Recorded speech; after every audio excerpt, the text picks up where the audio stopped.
예, 다 같이 일어나셔서 시편 23편 4절 사마의 그늘진 골짜기. 이번 시간은 내가 사마의 그늘진 골짜기를 다닐지라도 여기까지 하겠습니다. 해악을 두려워하지 아니하리니 해악을 두려워하지 아니하리니까지. 자, 같이 4절 같이 읽겠습니다. 참으로 내가 사마의 그늘진 골짜기를 다닐지라도 해악을 두려워하지 아니하리니 주께서 나와 함께 계시며 주의 막대기와 주의 지팡이가 나를 위로하시나이다. 요 두려워하지 아니하리니까지 이번에 하고요. 그 다음 주께서 나와 함께 계시며 주의 막대기와 주의 지팡이가 나를 위로하시나이다. 오늘 오후 2시 1시 45분 오후 시간에 하도록 하겠습니다. 사마의 그늘진 골짜기 요걸 말씀을 전하겠습니다. 잠깐 기도하겠습니다. 은혜로운 주 하나님 감사합니다. 저희가 사마의 그늘진 골짜기를 다닐지라도 주께서 참으로 나와 함께 하시고 주님께서 나를 지키시고 보호하시는 또 주님께서 저에게 힘을 주시고 강하게 하시는 것을 믿습니다. 하나님 하나님께서 이 시간 말씀의 은혜를 다해 주시고 듣는 모든 혼들이 정말 이 말씀을 통해서 큰 힘과 위로를 얻도록 도와주시길 간구하며 저희 땅에서 근심과 염려와 불안과 두려움과 초조함과 이런 모든 스트레스로부터 해결되도록 그리고 그렇게 완전한 자유와 평안과 안식과 주님 주시는 기쁨이 넘치는 성도를 되도록 도와주시길 간구합니다. 하나님 하나님 참 주의 성령께서 이 말씀을 깨우쳐 주시고 이 말씀을 확신 있게 저희가 마음에 받아서 간직할 수 있도록 해주시며 말씀이 효력 있게 믿는 자들한테 효력 있게 강하게 일하는 그런 또 효과적으로 열매를 맺는 그런 은혜를 맛보게 해주십시오. 감사드리며 주의 성기도합니다. 아멘.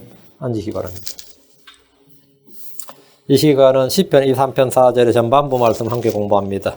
시편 23편 1절부터 3절까지 내용은 나의 목자이신 주님께서 나를 푸른 초장으로 잔잔한 물가로 인도하시고 내 혼을 회복시키시고 주의 이름을 위하여 의의 행로들로 인도하시기 때문에 내가 부족함이 없다. 이렇게 내게 부족함이 없다. 이게 이제 시편 23편 1절 3절 내용이죠. 근데 4절에서 갑자기 분위기가 갑자기 반전이 이루어지면서 푸른 초장 잔잔한 물가와는 완전히 정반대의 장면이 등장합니다. 사마의 그늘진 골짜기는 푸른 초장 잔잔한 물가와는 분위기 자체가 엄청 다르죠.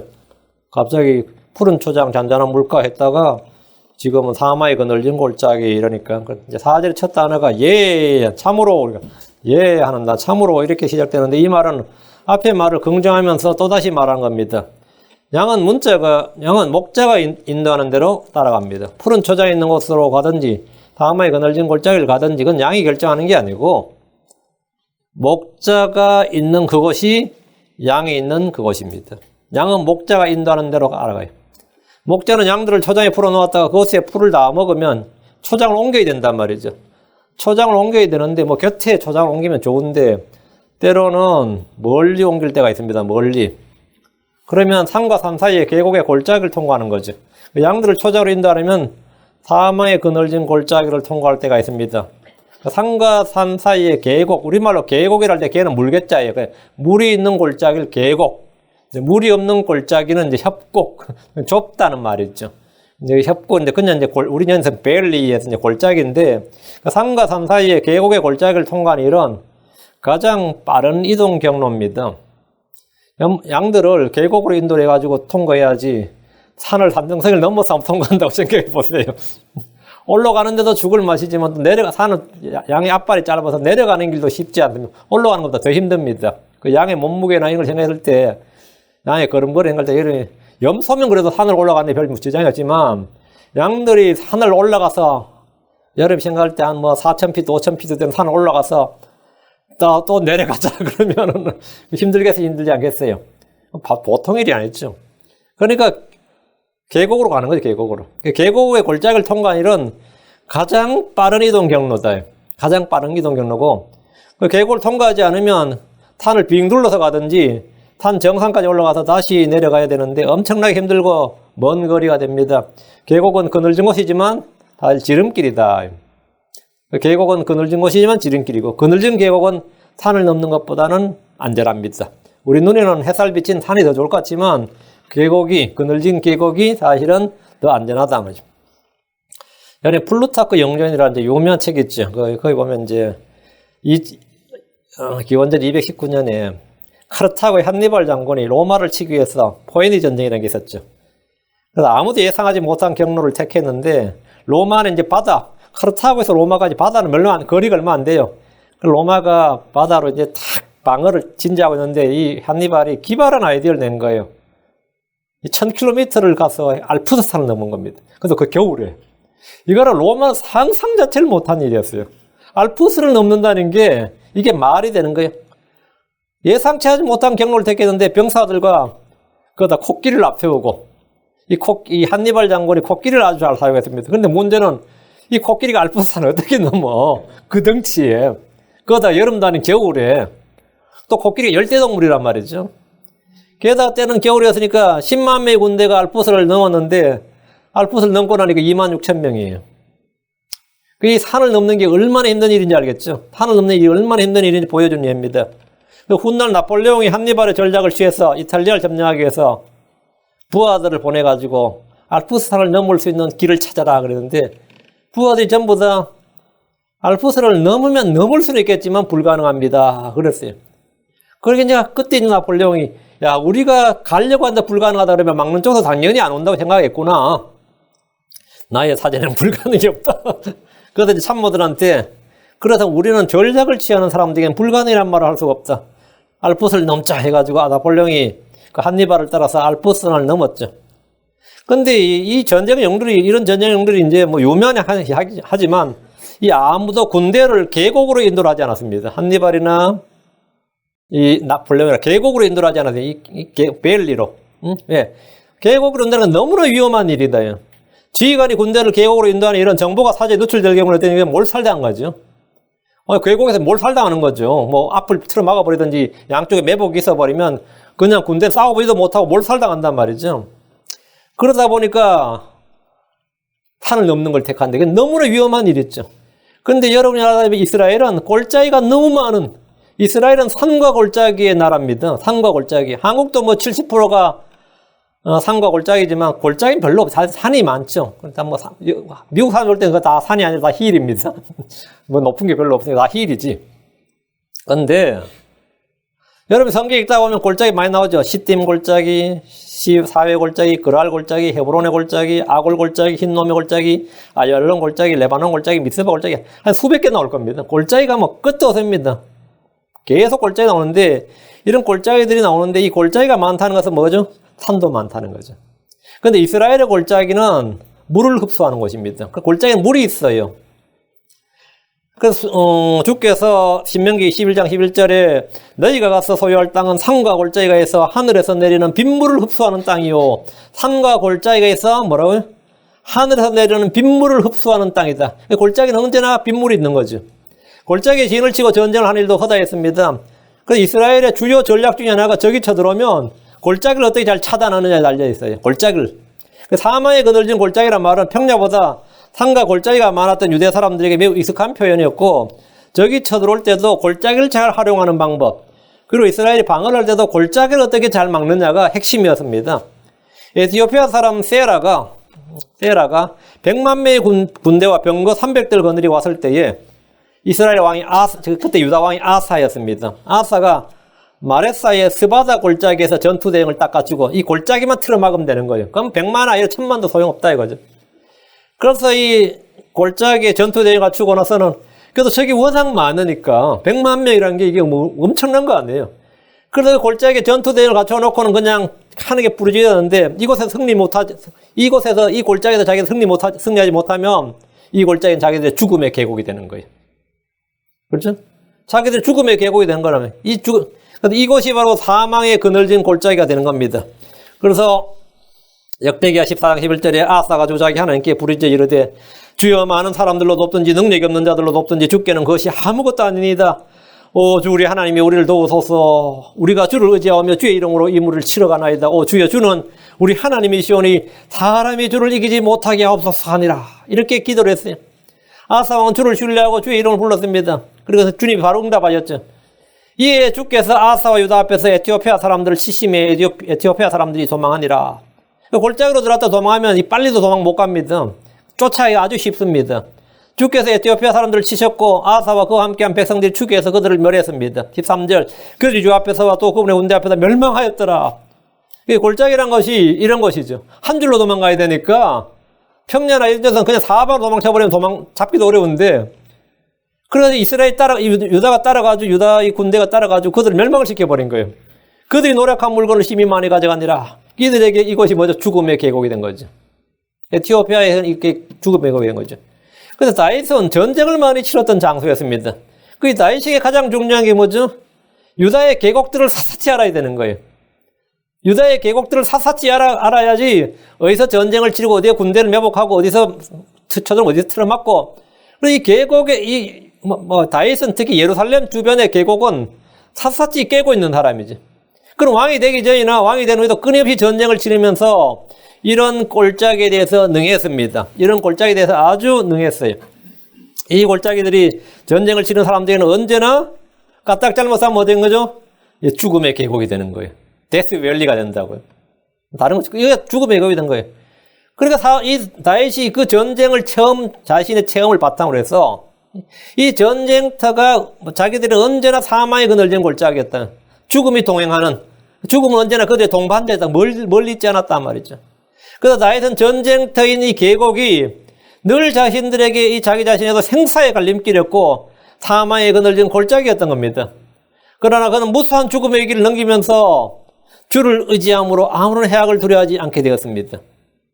이것이 본문이 말하는 4절, 참으로 내가 사망의 그늘진 골짜기를 다닐지라도, 도망갈 때도 골짜기를 통과해서 왔고 전쟁할 때도 이 길을 사망의 그늘진 골짜기를 다닐지라도, 이거 우리가 다닐지라도 했는데 work through예요. 내가 참으로 though I walk through the valley of shadow of death. 그래서 사망의 그늘진 골짜기를 work through 통과한단 말이죠. 여기를 내가 사망의 그늘진 골짜기를 통과할지라도 해악을 두려워하지 않으리. 내가 재앙이나 사망이나 부상이나 어떤 패배나 내 해악을 두려워하지 않으니. I will fear no evil. 내가 어떤 악도 두려워하지 않는다. 이것이 바로 이 시편의 정확한 역사적 개인적 배경입니다. 사망의 그늘진 골짜기라면 누구나 통과하지 않을 수가 없습니다. 이것은 아무도 피할 수가 없습니다. 이곳 사람들은 여러분도 여러분 사망의 그늘진 골짜기를 안 가고 어디 가죠, 주로? 아름다운 골짜기 자주 와보고 싶은 그랜드 캐년 이런 골짜기를 가요. 관광길 가지. 여기도 그랜드 캐년, 스프라이트 캐년 많네 있대요. 만텔럽 캐년, 자이언트 캐년. 아주 자연의 아름다움을 느낄 수 있는 관광 명소가 되어버린지라 사마의 그늘진 골짜기, 그런 계곡이 사마의 그늘진 골짜기로 안 보일 겁니다. 이스라엘 역시 산과 산 사이로 엄청나게 골짜기가 많았습니다. 근데 참으로 내가 사마의 그늘진 골짜기를 다닐지라도 해악을 두려워하지 아니하리라. 다윗은 이스라엘을 지키는 목자로서 평생을 전쟁터를 누빈지라 사마의 그늘진 골짜기를 다니지 않을 수가 없었습니다. 수시로 이 사마의 그늘진 골짜기 계곡을 통과하는 거죠. 우리에게는 늘 나가는 일터가 있습니다. 늘 나가는 일터가 있어요. 극한의 위험 있는 직종에 종사하는 일을 하는 분들은 오늘도 내가 죽음 생사의 갈림길에서 일한다 그래요. 그들은 그곳이 사망의 그늘진 골짜기입니다. 여러분 이 전신주에서 일하는 사람도 있죠. 그런데 이거는 보험도 안 들어줍니다. 보험회사에서도 너무 위험도가 높기 때문에 나무 자른 사람도 있죠. 그 회사에서 보험료로 한 달에 1인당 몇만 불씩, 만 불씩 나간 데가 있습니다. 그래가지고 이거는 일꾼 부린 게 아니라 지금 보험료 때문에 일 못하게, 회사 운영 못하겠다 그래요. 워낙 위험도가 높기 때문이죠. 땅속에서 일하는 사람들, 극한의 직업들이 있죠. 화학품을 만지는 사람들, 잠깐 잘못하면 그냥 대형 사고 나는 거죠. 여러분 소방서, 경찰, 경찰도 사실은 총 들고 다니고 우리 멋있어 보이지만 범죄자들도 가만히 있습니다. 1년에 범죄자들도 경찰을 총에 맞아 죽는 범죄자 수하고 범죄자 손에 죽는 경찰 수하고 비슷비슷합니다. 미국은 다 총이 있기 때문에 경찰로 쏴버리니까. 그 전부터 그들은 뒤로 돌아서면 죽음이다 그래요. 그들 자기들이 하는 말이, 경찰들 하는 말이, 우리는 그냥 경찰서 출근해서 돈 짓고 나가는 길이 뭐라고요? 생사의 갈림길로 왔다 갔다 한단 말이에요. 그래서 자기들은 이 도로가 아무 캘리포니아 햇살이 밝아도 언제나 이 도로가 사마의 그늘진 골짜기를 다닌 거래요. 사마의 프레이를 달리든 어디를 다니더라도 말이에요. 어디서 경찰 잡고 쏴버리는 그런 또라이들도 많아요. 그 별의별 직종이 나 있는데 다 어떻게 피할 수 없는 거죠. 소방관도 마찬가지고. 예. 그들은 그곳이 사마의 그늘진 골짜기입니다. 목숨을 담보로 일하는 사람들입니다. 그런 사람들 중에 아무런 해악을 두려워하지 않는 사람이 거의 없습니다. 언제 내게 무슨 일이 터질지 모른다는 불안과 두려움과 염려로 스트레스를 받습니다.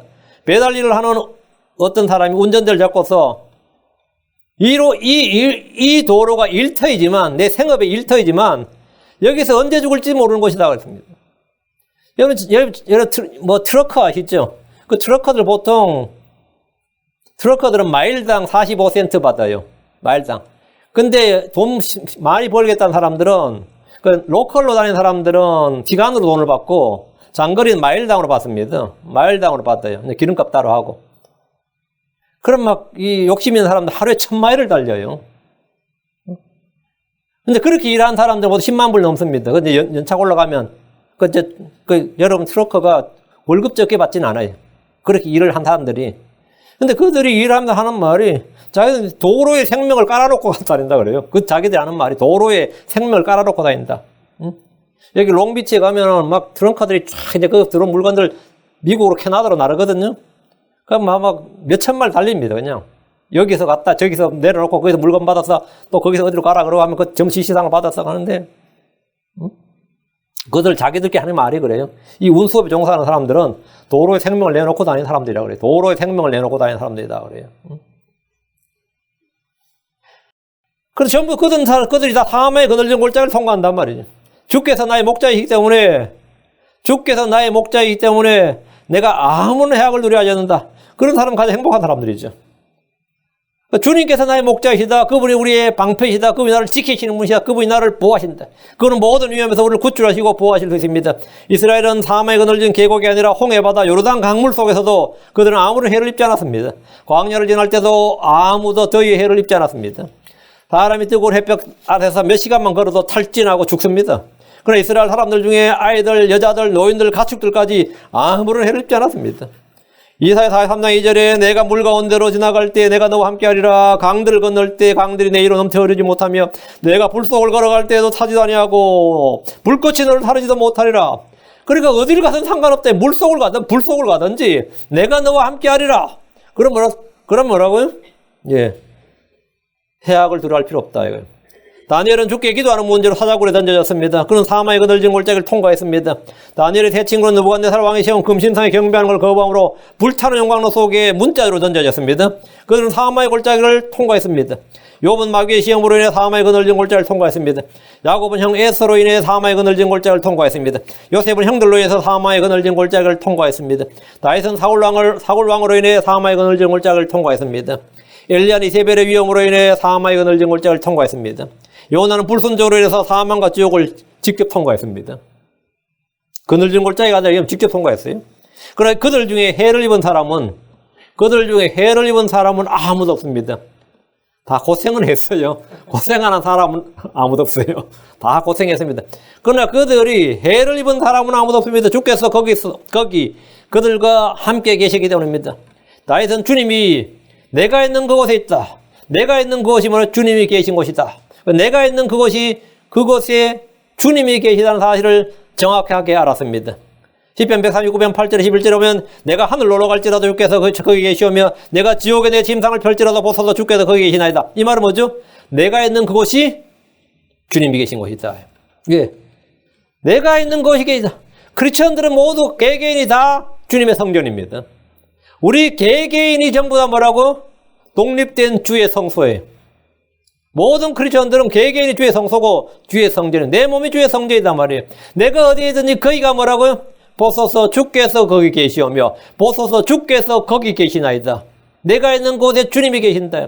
내가 아침에 날개들을 취하여 바다 맨 끝 지역들에 가서 거할지라도 거기서도 주의 손이 나를 인도하시며 주의 오른손이 나를 붙드시리이다. 내가 말하기를 어둠이 반드시 나를 덮으리라 할지라도 밤조차 나를 누르는 빛이 되리이다. 이것이 그의 믿음이고 그가 아는 하나님. 그는 주님과 동행하고 있다는 사실, 주님이 나와 함께하고 있다는 사실을 분명히 나는 주를 피해서 어디로 떠날 수도 없고 갈 수도 없다. 나는 주님과 함께 있다. 나는 그분의 지체다. 양들이 사마의 그늘진 골짜기에 있는 이유는 목자가 그로 인도했거나 양이 길을 잃어버린 경우거나 두 개 중에 하나죠. 목자가 양들을 인도했다면 그것은 전혀 문제될 게 없습니다. 목자가 나를 그 사마의 그늘진 골짜기에 인도했다면 거기는 내가 뭐죠? 피난처고 요새입니다.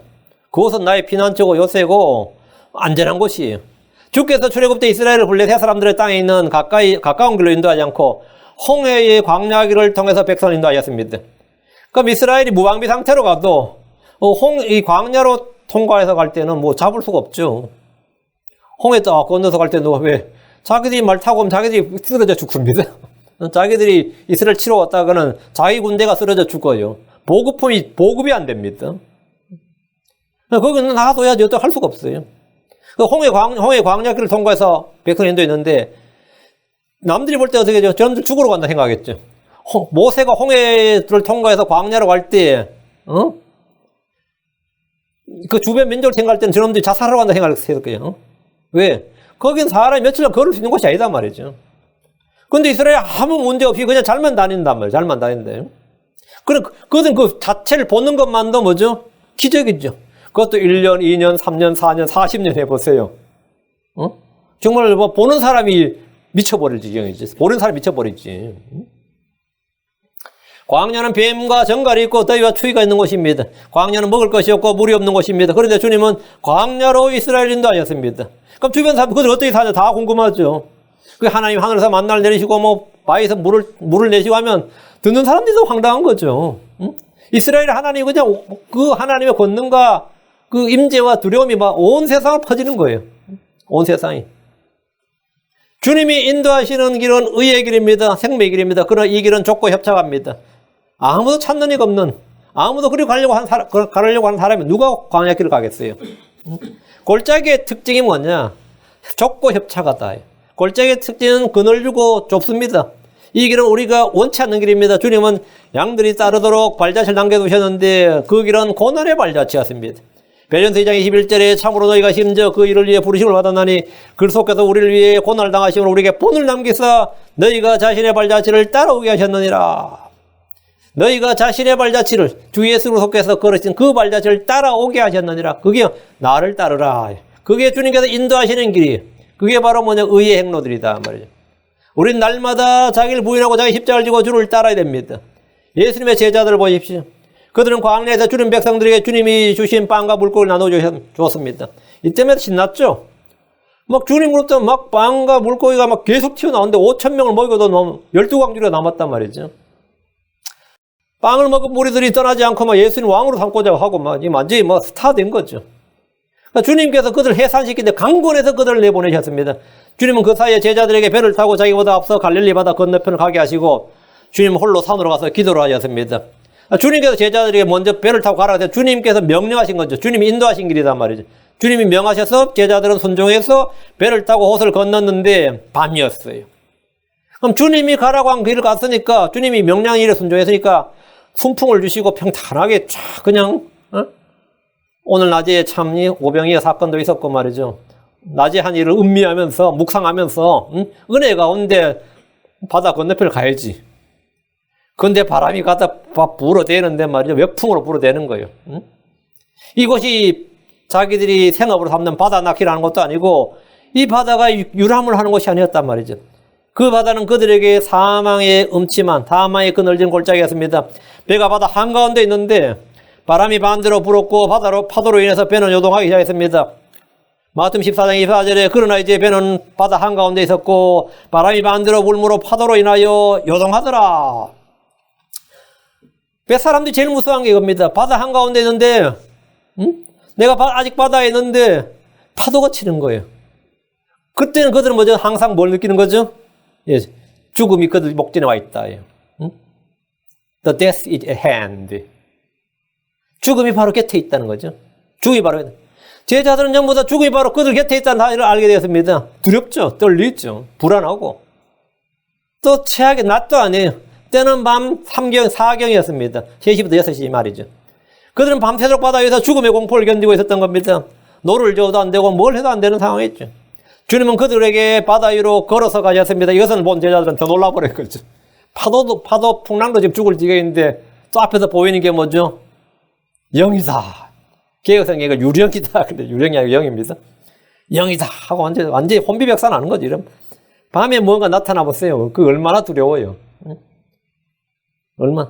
그 주님께서 그냥 처벅처벅 물러오니까 제자들의 불안과 두려움은 공포로 변했고 두려워서 소리를 질렀습니다. 마태복음 14장 25, 26절에 밤 사경에 예수님께서 바다 위로 걸어서 그들에게 가시니 제자들이 그분께서 바다 위로 걸어오신 걸 보고 불안해하며 이르기를 영이다 하고 두려워서 소리 지르거늘 주시다, 예수님이시다, 뭐 이게 아니고 영이다 하면서 뭐라고요? 두려워서 불안해하면서 두려워서 소리 질렀다 이거예요. 파도보다 더 무서운 거지 이거는. 예수님께서 배에 오르자 놀랍게도 바람이 그치고 바다는 잔잔해졌습니다. 동시에 제자들 마음속에 일었던 불안과 두려움도 잔잔해졌습니다. 제자들은 바다 위 배에서 모두 다 함께 예수님께 신앙 고백을 하며 경배했습니다. 마태복음 14장 33절 이에 배에 있던 자들이 와서 그분께 경배하며 이르되 진실로 주는 하나님의 아들이 소이다. 그들이 뭐라고요? 왔어. 이 배에 있던 자들이 그 12제자가 와서 그분께 경배하며 이르되 진실로 주는 하나님의 아들이로소이다. 방금까지 두려움과 공포에 질렸던 사람들이 어떻게 된 거예요? 아마 복음서에서 제자들이 한꺼번에 주님 앞에 절한 건 이게 처음일 겁니다. 이게 처음일 거예요. 다음 나중에 베다니에서 이제 주님 성천하시기 전에 모두 엎드려 경배했고, 뭐 그 중에 의심하는 자도 있더라. 그런 말도 있죠. 이 복음서에 처음으로 제자들이 한꺼번에 예수님을 보고 신앙 고백하며 이 경배한 장면이에요. 응? 경배하며 이르되 진실로, 경배하며 이르되 말하면 절하며 이르되 말이에요. 진실로 주는 하나님의 아들이로소이다 하더라. 이 광야에서 오병이어의 기적을 보았을 때 제자들은 주님께 이런 경배를 안 했습니다. 응? 그들이 직접 그 현장에 참여해서 아니면 뭐 물을 포도주로 바꿀 때, 뭐 나병 환자를 고칠 때 아무도 제자들 이런 경배 안 했어요. 근데 이날 이 자기들이 죽음의 공포를 겪고 불안해하고 몇 시간, 그것도 주님께서 밤에 그들 건너라 그랬는데 주님 4경에 왔으니까 아무리 적어도 9시에 출발해도 6시간 아니에요. 6시간에 10시간을 밤에 아마 죽음과 사투를 한번 벌였던 거죠. 그들은 이 사망의 그늘진 골짜기를 통과하고 있었던 겁니다.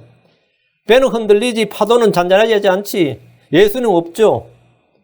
그렇게 몇 시간을 지나고 나서 예수님이 들어오면서 바다 위를 건너서 와서 배에 타서 파도와 바람이 잔잔해질 때 그들은 뭘 느낀 거죠? 예수님이 왜 보인 거예요? 새로 보인 거예요.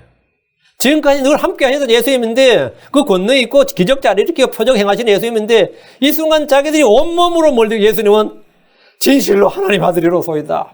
예수님의 정체와 신앙과 그분의 신격과 걷는가 이 모든 것이 그냥 말이 필요치 않았던 거예요. 그냥 진실로 주는 하나님의 아들이로소이다. 응?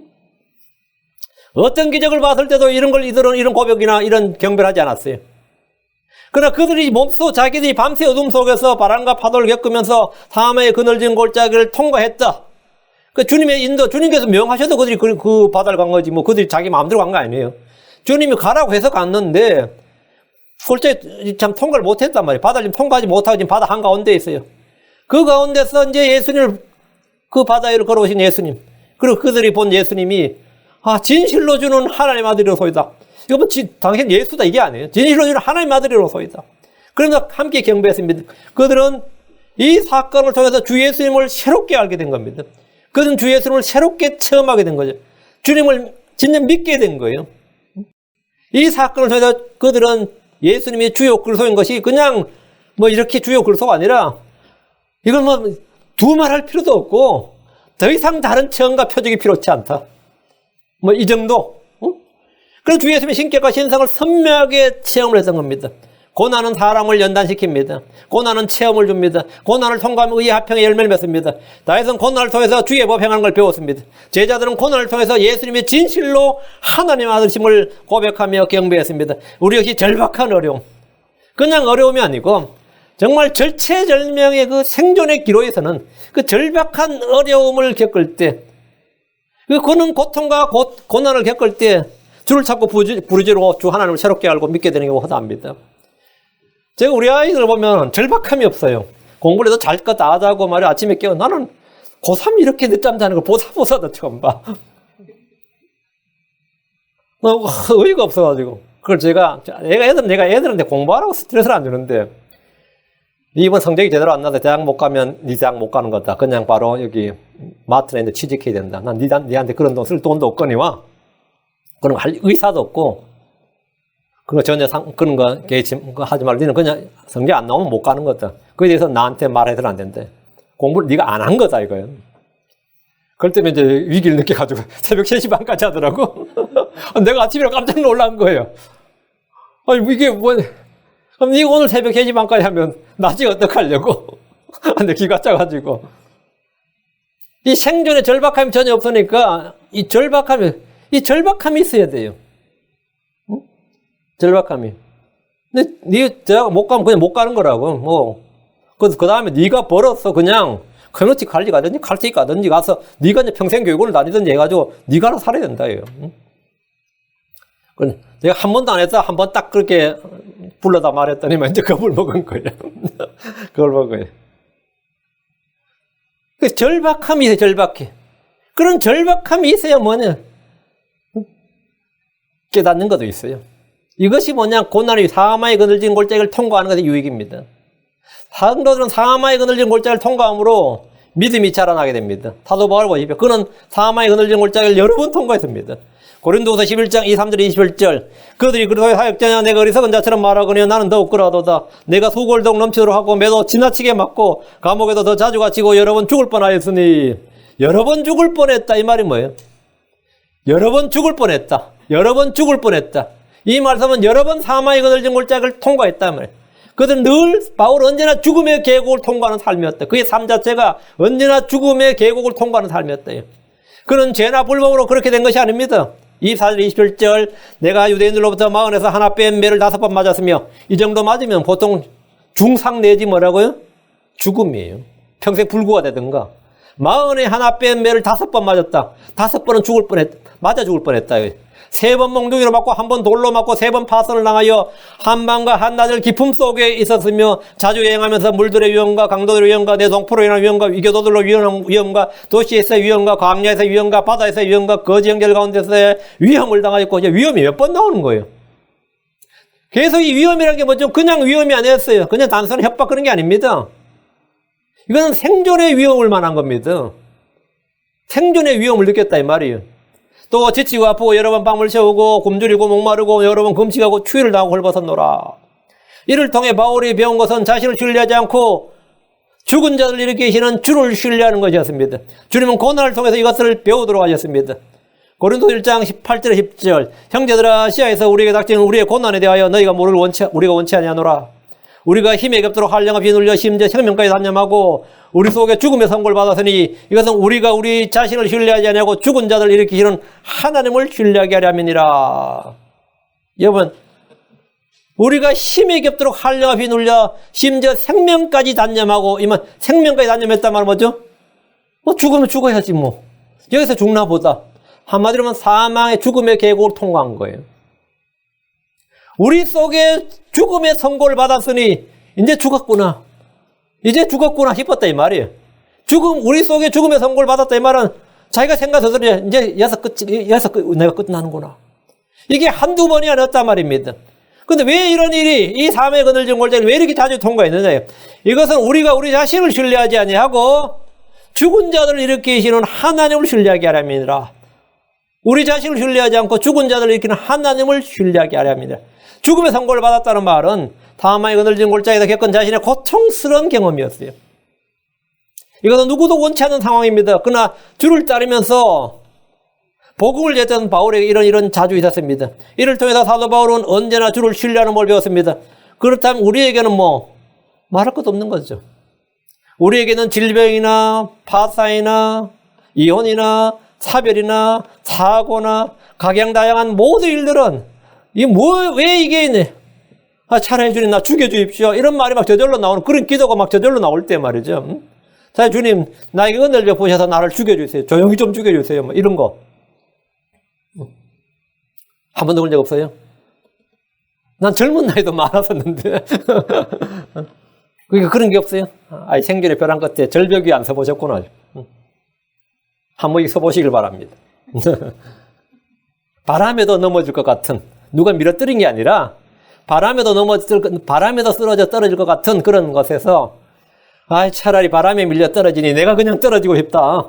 내 스스로 떨어지고 싶다. 그래서 떨어지면 또 거기 막 붙들어요. 손톱으로 다 붙들어. 인간의 그 생존 본능이라는 게.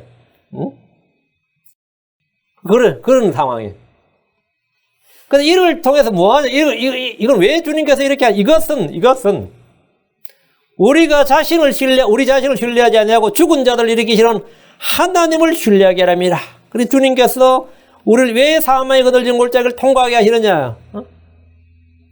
그래 통과할지라도 그럼 내가 이걸 알아. 이걸 통과하는 건 뭐죠? 내가 멸망이나 사망에 이르게 하기 위해서 주님이 이렇게 나를 이게 통과하게 하는 게 아니다 말이죠. 응? 이건 주를 신뢰하는 법을 배우게 하는 거야. 주를 신뢰하는 법을 배우게 하는 거예요. 고린도서 1장 10절에 그분께서 이같이 큰 사망에서 우리를 건지셨고 건지고 계시며 또 여전히 건지시니 우리는 그분을 신뢰하노라. 그래서 주님께서 바울 사도가 자신의 그 체험을 바탕으로 한 말이 이거예요. 그분께서 이같이 큰 사망에서 그 사망의 그늘진 골짜기 수많은 위험과 위협과 위험 속에서 우리를 건지셨고 건지고 계시며 현재 진행이고 과거에 그랬고 지금도 현재 진행으로 건지고 계시고 또 여전히 건지시리니 미래도 마찬가지고 우리는 그분을 신뢰하노라. In him we trust. 우리는 그분을 신뢰하노라. 우리는 그분을 신뢰하노라.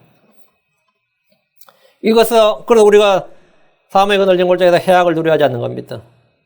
전 사람들이 어떻게 살아도 다 살 길이 있다고 생각합니다. 특히 크리스천들이라면 다 못 살 것 같아도 망할 것 같아도 다 살아요. 실은 다 삽니다. 왜? 주님께서 살려요. 양들이 잘못해서 길을 잃어서 사망의 그늘진 골짜기로 왔다면 이건 좀 사정이 다르지. 이거는 내가 길을 잃은 거예요. 목자가 없단 말이죠. 그때는 어떻게 되겠어요? 그냥 울어야 돼요. 그냥 crying이에요. crying. 울어서 어쨌든 목자가 듣도록 목자를 찾아내야 됩니다. 그 양은 목자가 자기들 가운데 있어서 근시기 때문에 안 보입니다. 양은 자기 목자 얼굴을 정확히 모릅니다. 양은 평생 목자와 같이 있어도 목자를 정확히 보지 못해요. 우리가 평생 예수 믿어도 예수 한 번도 못 보는 것처럼 왜? 양의 시력 자체가 양의 육신의 시력 자체가 목자를 못 본다고요. 그러니까 우리가 육신의 시력으로 뭐라고요?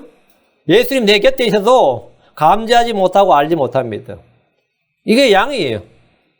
그건 내가 지금 위기에 빠졌다면 어떻게 되는 거죠? 네. 목자를 찾아야 되죠. 내가 막 위기로 생겨서 막 꾸미는데 목자가 뭐라냐? 거기 안전한 곳이다. 괜찮다 그러면. 걔는 내가 그냥 그래 느꼈을 뿐이지.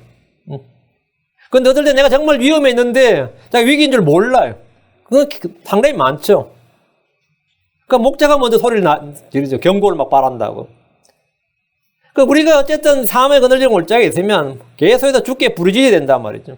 누구나 주께 부르짖으면 주께서 들으십니다. 주께서 말씀하시기를 출애굽기 22장 21절에 그는 내게 부르짖으며 그가 내게 부르짖으면 내가 들으리니 나는 은혜로운 자니라. 그가 내게 부르짖으면 내가 들으리니 나는 은혜로운 자니라. 나는 은혜로운 자니라. 주 하나님은 은혜로운 주이십니다. 주님은 고난받는 자의 부르짖음을 들으십니다. 시편 3편 4절에 내가 내 목소리로 주께 부르짖으며 그분께서 자신의 거룩한 산에서 내 말을 들으셨도다. 셀라. 내가 내 목소리로 주께 부르짖었대요. 그분께서 자신의 거룩한 산에서 내 말을 들으셨도다. 주님은 양들을 보살피며 그들의 부르짖음 물론이고 고통에 찬 신음소리를 다 들으십니다. 시편 34편 6절에 이 가야 손자가 부르짖으며 주께서 그의 말을 들으시고 그의 모든 고난에서 그를 구원하셨도다. 시편 34편 17절 의로운 자들이 부르짖으며 주께서 들으시고 그들의 모든 고난에서 그들을 건지시는도다. 다윗은 주께서 자신의 기도 부르짖음 간구에 응답하셨다는 사실을 반복해서 증언 했습니다. 이것은 그의 체험이 되었고 간증이 된 겁니다. 시편 120편 1절에 내가 고통 중에 주께 부르짖었더니 그분께서 내 말을 들으셨도다. 내가 길을 잃었다면 어디에서나 주를 찾고 부르짖으면 주께서 들으십니다. 그래서 우리는 안전에 관해서는 부족함이 없습니다. 안전과 보호. 그럼 계곡은 뭐가 되느냐예요. 주께서 나를 인도해서 계곡에 왔다면 그 계곡은 나의 요새고 피난처예요. 내가 길을 잃어서 계곡에 왔다면 주님을 부르짖어야 된다요. 시편 23편을 지은 다윗이 사망의 그늘진 골짜기를 걸은 것은 많고 많지만 첫째는 너무 잘난 것이 문제였어요. 인물도 잘난 데다가 믿음도 좋고 너무 잘난 게 문제였죠. 그래서 사울 왕의 시기와 견제로 고통을 받았습니다. 그는 이때 자신의 상태를 이렇게 노래했습니다. 시편 51편 4절에 내 혼이 사자들 가운데 있으며 심지어 내가 불의의 노인자들 가운데 누웠으니 곧 사람들의 아들들 가운데라. 그들의 이빨은 창과 살이요 그들의 혀는 예리한 칼이로다. 이렇습니다. 다윗이 여러 차례 죽을 고비를 넘겼단 말입니다. 이게 한두 해로 끝난 것이 아니라 골리앗을 죽인 후에 사울 왕이 죽을 때까지 계속 그러했습니다. 둘째는 자신의 죄와 불법 때문이었습니다. 자신의 죄와 불법 때문에 다윗은 자기 죄로 인해 혼의 고통과 영적 고통을 겪었습니다. 주의 손이 그를 짓눌렀기 때문입니다. 시편 32편 4절에 밤낮으로 주의 소리 나를 무겁게 누름으로 내 진액이 여름 가뭄으로 변하였나이다 셀라. 뼈가 마르고 막 진액이 마르고 이랬다는 거죠. 영적으로 완전히 막 이 고통은 육신의 고통과는 비교할 수 없는 거였습니다. 바세바와 저지른 죄로 인해서 다윗은 오랜 시간 사망의 그늘진 골짜기를 걸었습니다. 다윗과 바세바 사이에서 태어난 첫 번째 아이는 병에 걸려 죽었습니다. 다윗의 아들 암논은 자기 이복누이 다말을 강간했습니다. 다말의 오빠 압살롬은 다말을 위해 2년 동안 복수의 칼을 간 후에 동생을 욕보인 암논을 죽여버렸습니다. 다윗의 집에는 칼이 떠나질 않았습니다. 압살롬은 아버지의 왕위를 노리고 반역을 일으켰고 신하들과 백성들이 압살롬 편에 대거 가담함으로써 다윗은 맨발로 왕궁에서 쫓겨나야 했습니다. 압살롬 백주대낮에 백성들이 본 앞에서 다윗의 후궁들에게 들어갔습니다. 다윗의 말년에 아도니아는 솔로몬을 제거하고 왕이 되려고 반역을 일으켰습니다. 그는 솔로몬이 왕이 된 후에 죽임을 당했습니다. 다윗의 인생은 평탄한 나날보다 사망의 그늘진 골짜기를 통과한 날들이 훨씬 더 많은 인생이었습니다. 그에게 고난은 일상이었습니다. 그에게 고난과 고통은 일상이었습니다. 내가 이러려고 왕이 됐나? 뭐 그런 말이지. 내가 이러려고 왕이 됐나 싶을 만큼 고난은 그의 일상이었습니다. 그러나 하나님은 다윗을 버리지 않으셨습니다. 떠나지 않으셨습니다. 주께서 우리에게 주신 약속이 이겁니다. 히브리 13장 5절. 내가 결코 너를 떠나지 아니하고 너를 버리지 아니하리라. 내가 결코 너를 떠나지 않고 내가 너를 버리지 않는다. I will not leave thee. I will not forsake thee. 나는 너를 버리지 않고 떠나지 않는다. 다시 4절입니다.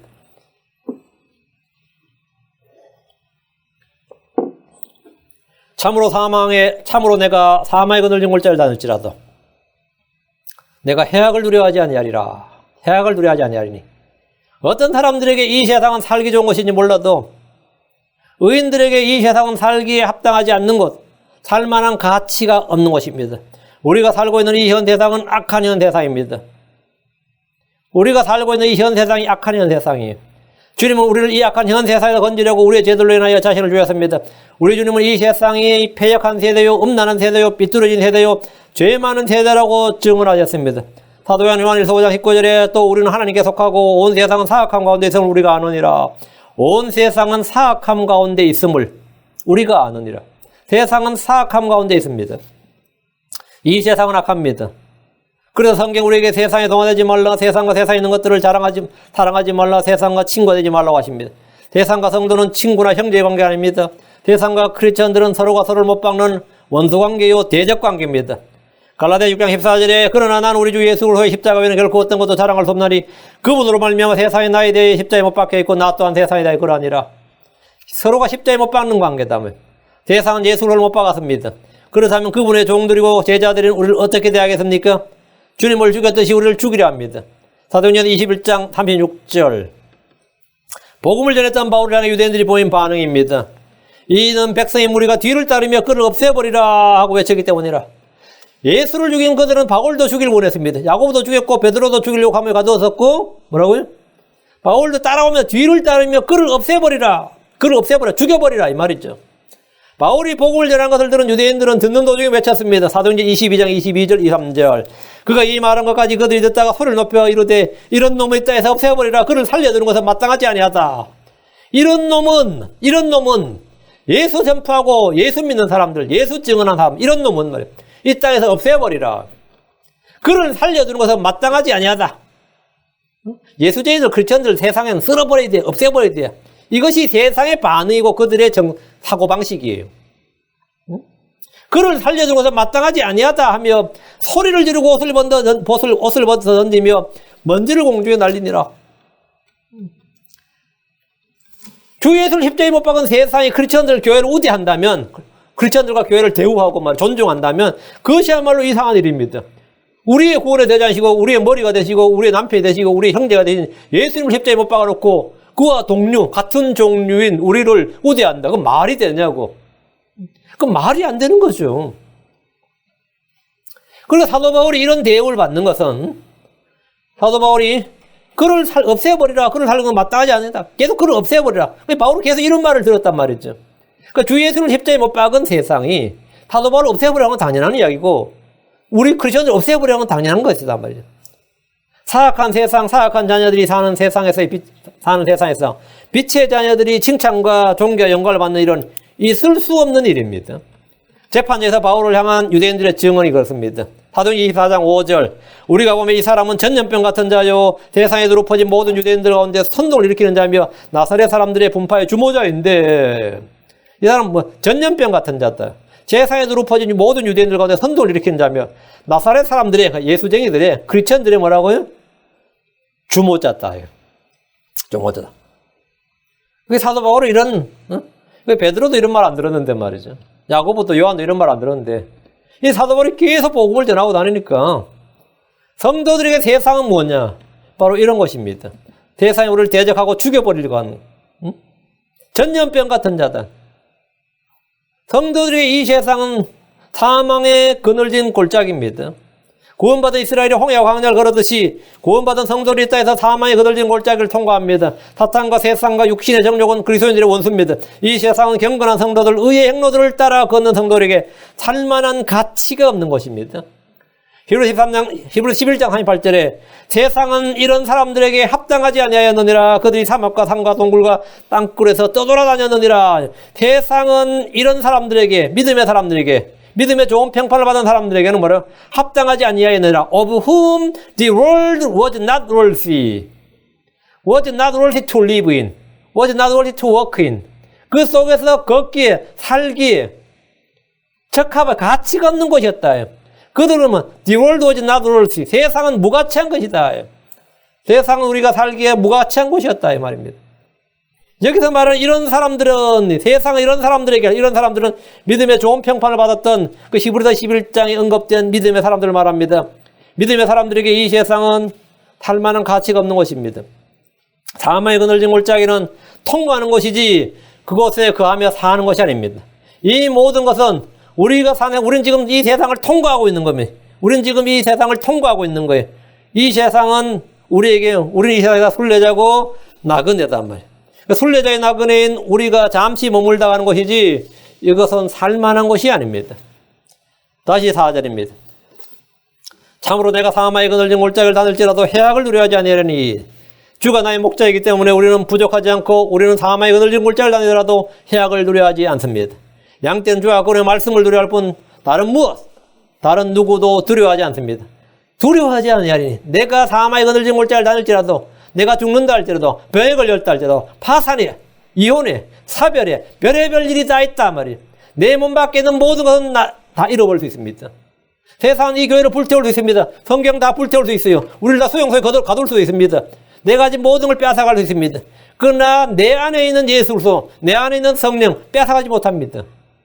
그 무엇도 빼앗아갈 수 없습니다. 그리고 그리스도 안에 있는 나, 그리스도의 사랑 안에 있는 나, 그 무엇도 단절시켜 놓을 수가 없습니다. 수용소가 단절시킬 수 없습니다. 로마 캐톨릭이 중세했던 그 마녀 사냥의 고문기구들 말이에요. 그 나를 단절시킬 수 있느냐? 없다 이거죠. 단두대가 나를 끊어놓을 수 있느냐? 없습니다. 내 안에 있는 그 무엇은 끊어놓을 수가 없습니다. 우리는 주님이 나의 목자이기 때문에 주님이 나의 혼을 회복시키고 나를 의의 행로로 인도하기 때문에 내가 사망의 그늘진 골짜기를 다니라도 해악을 두려워 않는다. 왜? 주님이 For thou art with me. 주님이 나와 함께 계시기 때문이라. 주님이 나와 함께 계시기 때문이라. 그래서 우리는 누구도 두려워하지 않습니다. 성경 말하기를 10월 13장 6절에 그러므로 우리가 담대히 말하되 주는 나를 돕는 분이시니 주는 나를 돕는 분이시니 사람이 내게 무엇을 행하든지 고문하든지 가두든지 때리든지 죽이든지 빼앗든지 사람이 내게 무엇을 행하든지 내가 두려워하지 아니하리라 하노라. 주님은 두려움에 떠나 아브라함에게 아브라함아 두려워하지 말라. 나는 내 방패요 내가 받을 지극히 큰 보상이니라. 나는 내 방패요 했습니다.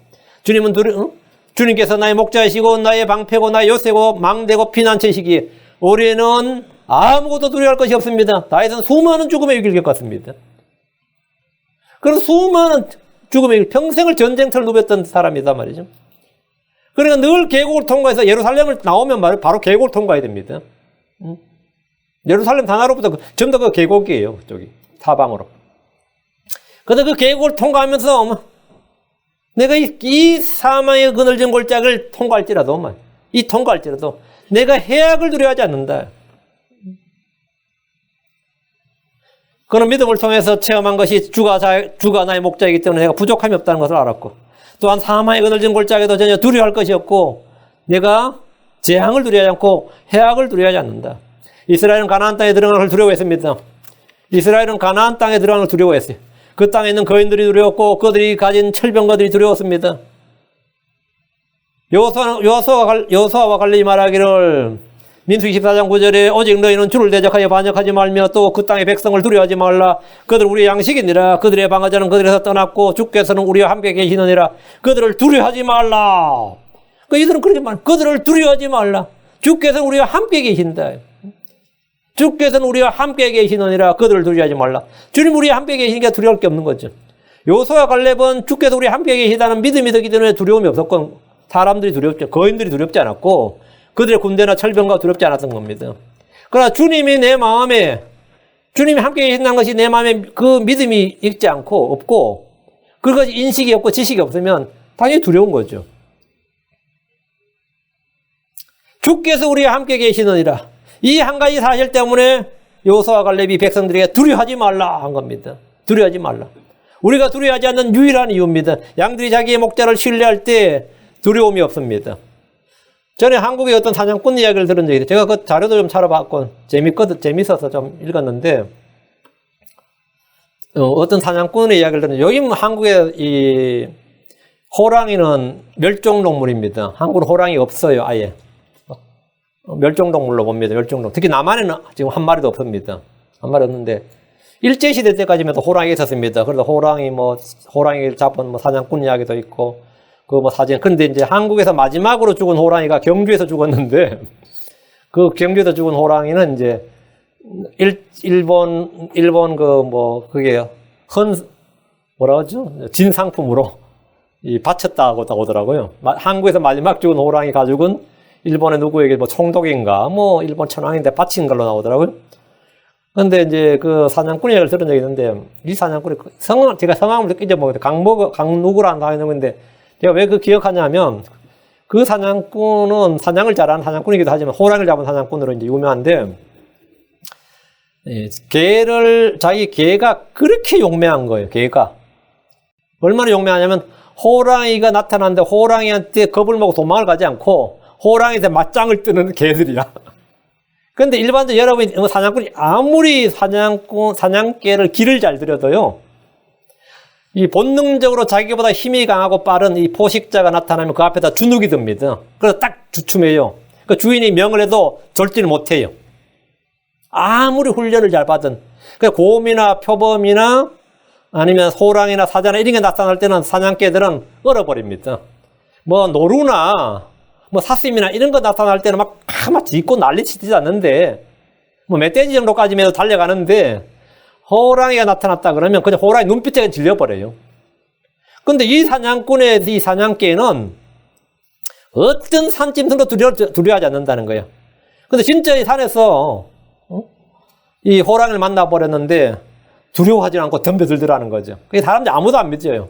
그 사냥개는 아무리 훌륭한 사냥개라도 야수성 있는 사냥개라도 산에서 곰이나 호랑이를 만나면 겁을 먹고 상대가 되지 않는다 사실 본능적으로 알기 때문에 물러난다 이걸. 근데 자기가 키운 이 사냥꾼이 하는 말, 자기가 키운 사냥개들은 품종이 탁월한 것도 아니고 그렇다고 진짜 그런 전투력이 탁월한 게 아닌데 두려움이 없는 눈에 뵈는 게 없는 개들이다 아마대로 이렇게 자랑하고 다녔는데 이게 사실이었던 것 같아. 근데 그가 자기 개들이 이 호랑이도 무서워하지 않도록 훈련을 시킨 방법이 간단하다는 거예요. 그게 뭐냐면 개들 앞에서 총으로 짐승들을 쏴 죽이는 장면을 몇 번 보여준 거예요. 근데 옛날 총이었죠. 화승총이죠. 불이 번쩍 하잖아요. 불이 번쩍 소리가 또 되게 세죠. 불이 번쩍 하면서 소리가 팡 한번 나면 앞에 있는 짐승이 팍 쓰러지는 거예요. 그 개들이 그걸 몇 번 딱 경험하면 뭐가 되는 거죠? 우리 주인의 손에 저 막대기가 있는 한 뭐가 되는 거죠? 두려워할 게 없는 거예요. 그러니까 이 개들은 주인을 완전히 신뢰하는 거예요. 어떤 짐승도 주인의 손에 있는 총이 불을 뿜는 막대기고 천둥 소리를 내는 놀라운 막대기라는 걸 보여줬으니까 그리고 어떤 짐승도 주인의 총에 맞으면 그냥 즉사한다, 죽는다, 부상을 당한다, 피를 흘리고 죽는 거 도망간다는 사실을 개들이 알고 신뢰하게 된 겁니다. 그러다 보니까 주인이 내려서 손에 이제 총을 딱 잡고 가면 개들이 이제 무서운 게 없는 거지. 이 개들이 무서운 게 없는 거예요. 어? 천하무적인 거예요. 그러니까 주인의 손에 불을 뿜는 막대기가 들려 있을 때 개들은 두려움이 싹 사라진다는 겁니다. 그래서 가장 용맹한 사냥개는, 그 사냥개 용맹은 그 유전이나 품성이나 훈련으로 되는 게 아니라 자기 주인이 천하무적이고 모든 짐승들이 자기 주인의 손에 들린 총에 죽는다는 사실을 아는 개들이. 그때부터 이 개들은 두려움이 없는 거예요. 막 달려가는 거예요. 호랑이도 덤벼들고 곰한테도 덤벼드는데 주인이 뭐 잘못 맞춘 거라 실망시키면 큰일 나요. 신뢰가 한번 무너지면 다음부터는 다시 안 가요. 신뢰가 한번 무너지면 다음부터는 다시는 돌격을 못 해. 그 주인이 사냥 솜씨가 좋아서 그 사냥개들이 덤벼들면 그때마다 정확하게 급소를 착착 맞춰서 푹푹 쓰러뜨리니까 개들이 신난 거야. 그러니까 뭐 앞에 호랑이고 곰이고 뭐가 필요 없다. 막 덤벼든다 이거죠. 그 마찬가지로 우리는 주 하나님을 신뢰하는 정도에 따라서 담대함과 용맹이 생깁니다. 주 하나님을 신뢰하는 정도에 따라서 우리 안에 두려움이 사라지는 거예요. 그런 주인을 신뢰하는 개들은 주인이 함께 할 때는 호랑이나 곰을 만나 두려움이 돌려하고 주인이 없을 때는 절대로 싸우지 않습니다. 절대로 앞서가서 싸우지 않아요. 왜? 주인이 없을 때는 먼저 그냥 딱 엎드리고 깨갱하죠. 그러니까 주인이 총 들고 나타나야 그때 이제 으르렁거리고 덤벼든단 말이죠. 으르렁거리고 덤벼든단 말이에요. 그러니까 주인을 신뢰하는 정도. 우리는 주를 신뢰할수록 어떤 것도 두려워하지 않습니다. 내가 완전하게 주를 신뢰한다면 이 세상에 어떤 것도 나를 두렵게 할 게 없습니다. 어떤 건 두려워할 게 없어요. 두려워할 게 없어요. 예. 주님이 목자가 뭐라고 지팡이와 막대기 갖고 있다. 그러니까 목자의 지팡이가 딱 있는 순간, 목자가 나타난 순간부터 뭐라고요? 목자의 음성이 들리는 순간부터 나에게는 뭐라고요? 난 눈에 뵈는 게 없어요, 한마디로. 두려움이 없다 이거예요. 그래서 다윗이 하는 말이 4편에 참으로 내가 사망의 그늘진 골짜기를 다닐지라도 해악을 두려워하지 아니하리니. 내가 사망의 그늘진 골짜기를 다닐지라도 해악을 두려워하지 않는다. 왜? 주의 지팡이, 주의 막대기가 나를 뭐 한다고? 위로한다 이거예요. 이 주를 나의 목자로 둔 양들은 사망의 그늘진 골짜기를 다니면서도 두려움이 전혀 없습니다. 우리는 사람을 두려워하지 않습니다. 우리는 적들이나 원수들을 두려워하지 않습니다. 우리 주께서 우리를 위해 싸우시기 때문입니다. 두려워하지 않는다. 저도 요건 이제 예수 믿고 나서 한참 뒤에 저한테 개인적인 간증하라 그러면 나한테 뿌리째 뽑히지 않는 한 가지 이제 더러운 게 기질이 뭐냐면 열등감이 있었어요. 제가 대학을 막 떨어지고 나하고 뭐 공부 비슷하겠던가 막 이런 애들은 막 다 서울대를 나왔거든요. 근데 나는 거기 떨어지고 한 3유대를 나왔고 나는 그 다음에 또 이게 예수 믿고 나가 빨리빨리 뒤에라도 막 공부를 해가지고 좀 역전을 해야 되는데 갑자기 이렇게 신학 공부를 해가지고 완전히 막 회사에서는 전혀 뭐 완전히 루저죠 한마디로.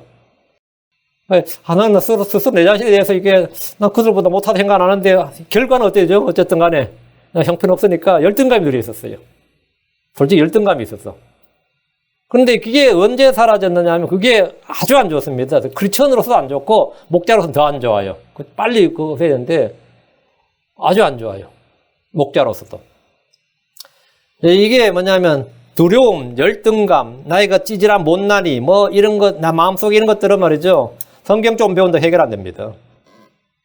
성경 좀 배운다고 해결 안 돼요. 비교식, 열등감, 교만 이런 거 있죠. 뭐 시기심. 뭐 나보다 홀 못난 놈이 내가 생각하기에 그렇게 판단 안 하는데 사실 나보다 잘 낫겠지. 홀 나보다 잘 산다. 그리고 홀 나보다 낫다. 이게 사람 일은 아무도 모르죠. 응? 그럼 아무도 모르죠. 근데 이제 그런 것들이 내 마음에 없어져야 되는데 예수 믿고도 해결 안 됐다 그러면 심각한 겁니다. 예수 믿고도. 그래서 제가 어떤 제 형제, 같은 제 형제하고 제가 이제 그분도 목사인데 이야기하다 제가 이제 이야기를 내가 열등감이 참 많았는데 이렇게 됐다니까 그분이 몇 번이나 나한테 묻더라고요. 그거 어떻게 해결했느냐고. 그거 어떻게 해결했느냐. 자기도 그게 동일한 문제가 있는 거예요. 나한테 몇 번이나 이제 그러면서 두려움이 없게 된 것은 주님이, 내 안에 계신 주님이 내 마음보다 크다. 세상보다 크다는 사실을 안 때부터예요. 그때부터 내가 어떤 사람에도 어떤 모험에 대해서 내가 그걸 갖지 않아요. 그리고 나는 내 안에 보화가 있다는 사실. 하나님께서 내 안에 두신 그 예수로 안에 있는 신격, 지식과 지혜 모든 보화가 감추어져 있느니라.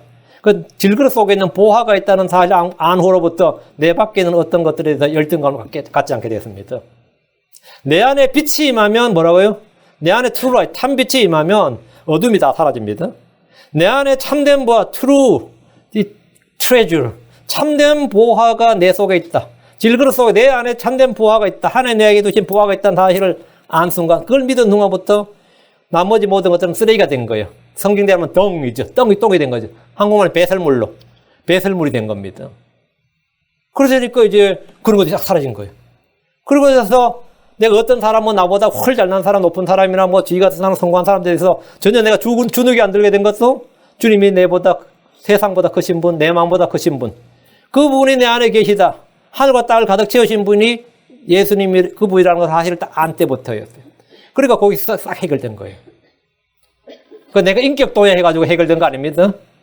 내가 인격을 후련하거나 어떤 뭐 막 웃어지고 그런 게 아니라 하나님의 진리를 안 때부터요. 그래서 그 진리가 나를 자유롭게 한 겁니다. 나를 묶어놨던 그런 모든 그 사슬들을 싹 풀어준 거예요. 그 내가 이제 가진 게 없어도, 나가 가진 게 없어도 내 속에 뭐가 있다? 예, 세상이 알지 못하는 보화가 있고 양식이 있다. 내 속에. 그래서 제가 우리 애들한테 늘 그 이야기를 해요. 니들이 밖에 가진 게 없을 때 사람들이 계속 그걸 추구하기 위해서 몇십 년을 끌다 보면 60대 버리고 70대 버린다 이거예요.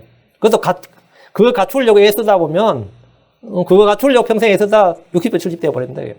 내 속에 있는 보화, 거기에 대해서 내 속에 빛이 임해야지 내가 밝아지는 거예요.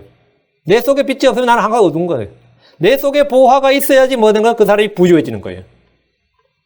내 속에 보화가 있어야 되거든. 그렇지 않으면 여러분이 아무리 큰 질 갖고 좋은 차를 갖고 좋은 거 다, 남들이 부러운 거 다 가져도 언제나 허기짐과 궁핍함을 갖고 있습니다. 내 속에 있어야 돼, 내 속에. 그 다윗이 지금 뭐냐면 내가 사망이 거들지는 골짜기를 다닐지로 해악을 두려워하지 않는다. 그 다윗이 지가 무슨 용 빼는 재주가 있어서 그랬냐? 그게 아니다 말이지. 주님이 나와 함께 하신다는 그 평범한 사실이. 주님이 나의 목자라는 이 평범한 사실에 이 팩트에 기반한 뭐가 있다? 페이스가 있었던 거예요. 이 하나가 다윗의 인생을 완전히 뭡니까? 가장 용기 있고 담대한 장군을 만들고 언제나 승리를, 다윗이 패배한 적이 없습니다. 그 진정한 승리자, 정복자를 만들어 놓는 건데, 우리는 어떻게 당연히 그렇게 겁이 없느냐? 내가 겁이 없는 게 아니고, 주님 뭐라고요? 나와 함께 하신다, 이거예요, 하나님께서. 그럼 우리는 사람을 두려워하지 않고 적들이나 원수를 두려워하지 않는다. 우리 주께서 우리를 위해 싸우시기 때문입니다. 신명기 3장 22절에 너희는 그들을 두려워하지 말라. 주 너희 하나님 그분께서 너희를 위해 싸우시리라. 우리 주께서 우리 가운데 우리 안에 계십니다. 신명기 7장 21절에 너는 그들을 두려워하지 말라. 주 내 하나님 곧 크고 두려운 하나님께서 너희 가운데 계시느니라. 나의 목자이신 주님은 세상보다 크신 분입니다. 하늘과 땅을 가득 채우시는 분입니다. 나의 목자이신 주님은 내 마음보다 크신 분입니다. 그분은 하늘과 땅의 주이십니다. 모든 것의 소유주. 이 말은 뭐예요? 모든 것의 소유주 되신 주님. 모든 것에. 그분이 나를 위해 싸우시고 그분이 나와 함께 계시기 때문에 어디서든 해악을 두려워하지 않습니다. 시리아의 왕이 이스라엘로 군대를 보내서 엘리사를 잡으러 왔습니다. 엘리사가 도단에 들 때 시리아에서 이제 기회다 해서 대군이 그들을 에워쌌습니다. 그곳을 에워쌌어요. 그 도시를. 열왕기 6장 14절에 그러므로 그가 말과 병거들과 큰 군대를 거기로 보내니 그들이 밤에 가서 그 도시를 에워쌌더라. 엘리사의 종 게하시가 집에 울떡 일어나 보니 일찍 일어났는데 군대와 말과 병거들이 그 도시를 에워싼 걸 보고 슬프다 내 주인이 우리가 어찌하리까. 이제 우리 죽었구나. 이제 끝났구나. 게하시는 두려움에 떨었습니다. 그러나 엘리사는 게하시가 본 것을 동일하게 보았고 동일하게 알았지만 전혀 두려워하지 않았습니다. 게하시는 두려워했고 엘리사는 두려워하지 않았어요. 차이가 뭡니까? 열왕기 6장 16절 그가 대답하되 두려워하지 말라. 우리와 함께한 자들이 그들과 함께한 자들보다 더 많으니라. 나와 함께 계시니 우리 그보다 뭐라고요? 더 크시니라. 나와 함께 계시니가 그들보다 더 강하시니라. 나와 함께 하시니가 그들보다 더 높으시니라. 나와 함께 하시니가 다 되는 겁니다. 우리 함께 하시는 주님은 크고 강하신 분입니다. 높으신 분입니다. 위대하신 분입니다. 전투에 능하신 주시고 승리자 정복자입니다. 이것이 두려움을 이기는 가장 쉽고 단순한 방법입니다. 아시리아 왕 사레립이 예루살렘을 치러 왔습니다. 상대 아시리아는 최고의 최고의 군사력을 가진 나라였고 제국이었습니다. 이미 모든 민족을 정복했습니다. 북왕국 이스라엘은 이미 그들의 손에 멸망했습니다. 그때 유다의 왕이었던 히스기야는 대언자 이사야에게 사라를 보냈습니다. 이사야는 이렇게 말했습니다. 열왕기 19장 6절 이사야가 그들에게 이르되 너희는 너희 주인에게 같이 말하라. 주가 같이 말하노라. 아시리아 왕의 신하들이 나를 모독하며 말한 말들, 곧 내가 들은 말들로 인하여 두려워하지 말라. 두려워하지 말라. 일찍이 대언자 이사야는 이 일에 대해서 말했어요. 이사야 10장 4절에 그러므로 주 만군의 하나님 이같이 말하노라. 오 시온에 관한 내 백성아, 그 아시리아 사람이 이집트가 행한 방식대로 막대기로 너를 때리며 지팡이로 너를 들어 너를 칠지라도 그를 두려워하지 말라. 그 아시리아의 유다가 망할 일은 없다 이 말이에요. 주님은 그들 가운데 계시고 그들과 함께 계셨기 때문에 두려워하지 말라는 겁니다. 주께서 함께 하시는 사람, 그 사람이 다수입니다. 그 사람이 큰 자입니다. 그 사람이 강한 자입니다. 그 사람이 승리자요 정복자입니다. 그래서 여기 미국에 유명한 속담이 있어요. One man with God is majority. 하나님과 함께한 그 사람이 majority다. 그 사람이 the greatest, 가장 큰 자다. 하나님이 함께한 그 사람이 가장 강한 사람, 가장 큰 자입니다. 주께서 말씀하시겠습니다. 이사야 41장 10절에 너는 두려워하지 말라. 내가 너와 함께하느니라. 놀라지 말라. 나는 내 하나님이니라. 내가 너를 강하게 하리라. 참으로 내가 너를 도와주리라. 참으로 내가 내 의의 오른손으로 너를 떠받쳐 주리라. 우리는 우리를 강하게 하시는 그리스도를 통해 모든 걸 할 수 있습니다. 주님은 바빌론 왕을 두려워하지 말라고 하셨습니다. 오늘날 크리스천들이 가장 두려워하는 게 뭡니까? 먹을 거가 입을 겁니다. 내일 일입니다. 그런데 주님께서 뭐래요? 그러면 너희는 두려워하지 말라. 너희는 많은 참새보다 더 귀중하니라.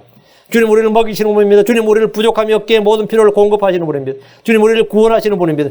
우리는 내일 일을 염려할 필요가 없습니다. 지금도 별로 사정이 좋지 않은데 앞은 더 캄캄하다는 분들이 많습니다. 주님이 제자들에게 늘 하신 말씀 중에 하나가 너는 두려워하지 말라. 누가복음 12장을 펴보십시오. 주님은 제자들에게 3번에 걸쳐 두려워하지 말라고 하셨습니다. 12장 4절 내가 내 친구인 너에게 이르노니 몸을 죽이고 그 뒤에는 더 이상 아무것도 하지 못하는 못하는 자들을 두려워하지 말라. 사람을 두려워하지 말라고. 사람을 두려워하면 올무에 걸립니다.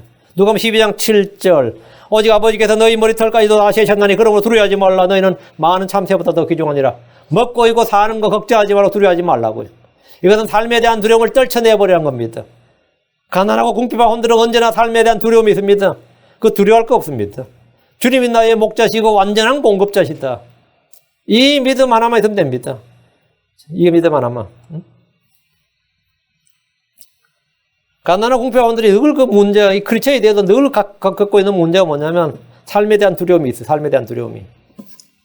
저도 이 삶에 대한 이게 어려워서 할 때 하나님께 몇 번 기도를 한 적이 있는데 진짜 집에 일불도 없을 때가 있죠. 한남천에서 마켓에서 물건 샀는데 결제를 하려니까 카드가 전부 다 정지됐더라고요. 그리고 그냥 카드에 그 물건 남아두고 그냥 왔어요. 그런 게 몇 번 있었어요. 아무 못 사고 그냥 온 거죠.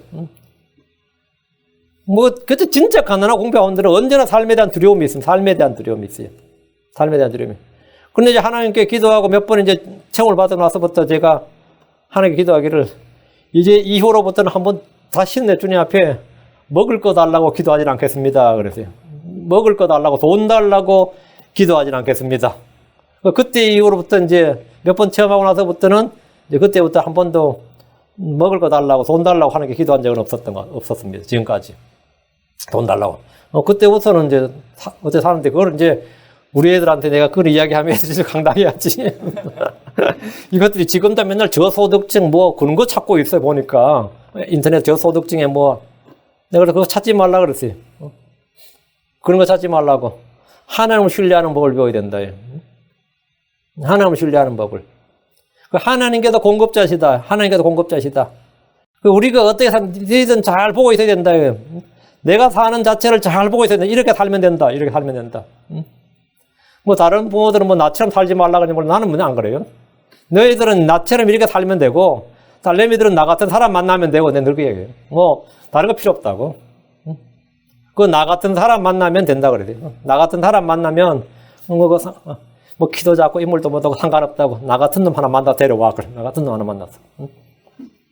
주를 신뢰하는 사람, 주를 두려워하는 사람, 이 성경을 최종권으로 아는 사람을 데려오라. 그러면 내 중국 사람이든 상관없다 그랬어요. 중국인도 상관없고 에이시아는 상관없어. 그런 믿음을 가진 사람을 찾아오라고. 잘 없지. 참. 해변에서 바늘 찾기지. 주님께 구해야 되는 겁니다. 주님께 구해야 돼. 근데 염려하거나 두려워하지 말라는 거예요. 왜? 주가 나의 목자이시다. 내 혼의 목자고 나의 선한 목자이시다. 이게 훨씬 낫다. 훨씬 낫대요.